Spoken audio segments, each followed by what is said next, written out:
পশ্চিমবঙ্গে নির্বাচনের বাকি আর মাত্র কয়েকটা দিন, তার মাঝে মালদার চাঁচল বিধানসভায় প্রকাশ্যে তৃণমূলের গোষ্ঠীদ্বন্দ্ব। প্রার্থী প্রসূন ব্যানার্জির সমর্থনে পথসভায় যোগ দিতে গিয়ে ক্ষোভের মুখে হরিশ্চন্দ্রপুর ব্লক সভাপতি তথা জেলা পরিষদ সদস্য মর্জিনা খাতুন। মর্জিনার গাড়ি ঘিরে টায়ার জ্বালিয়ে বিক্ষোভ তৃণমূলের একাংশের।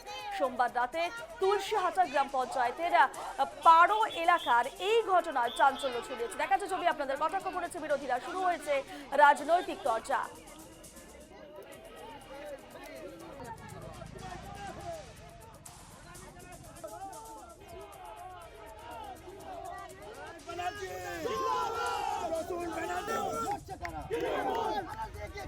আপনার গাড়ির সামনে তৃণমূল কর্মীরা বিক্ষোভ দেখাচ্ছিল, কি কারণ ছিল বিক্ষোভ দেখানো?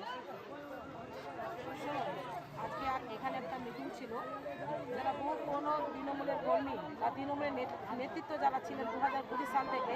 নামদার মাস্টার, যখন আমরা বামফ্রন্ট করতাম তখন নামদার মাস্টাররা কিন্তু এখানে তুলসেটা জিপিতে বা এই 4টা অঞ্চলের নামদার মাস্টার, খেলাধুল মাস্টার এদের মতো নেতারাই কিন্তু তৃণমূল দলটা করতো। আজকে এরা বললো যে দিদি আমরা তৃণমূল করবো, তৃণমূলে মিটিং সভা করবো, আপনি আসবেন। যেহেতু দিদি বলেছে পুরনো তৃণমূল কর্মীকে সম্মান দিতে, যারা তৃণমূল কর্মী, যারা তৃণমূল নেতৃত্ব যারা বসে আছে তাদের দিকে লক্ষ্য রাখতে বলেছে। আমি যেহেতু ব্লক প্রেসিডেন্ট, তৃণমূলের নেতা বসে আছে, 2026-এর ভোট, মানে বিধানসভার ভোট, সেটা তো আমাকে দেখতে হবে। ভোটটা যেন বেশি হয়। তারা যদি মান অভিমান করে বসে থাকে তাহলে তো ভোটটা আমার খারাপ হয়ে যাবে। সেই জন্য সেই ভেবে একটা বিরাট বড় প্রায় হাজার হাজার মানুষ নিয়ে আজকে একটা মিটিং হলো, মানে জনসভায় পরিণত হয়ে গেছে। সেই সভাটাতে আমি আসলাম।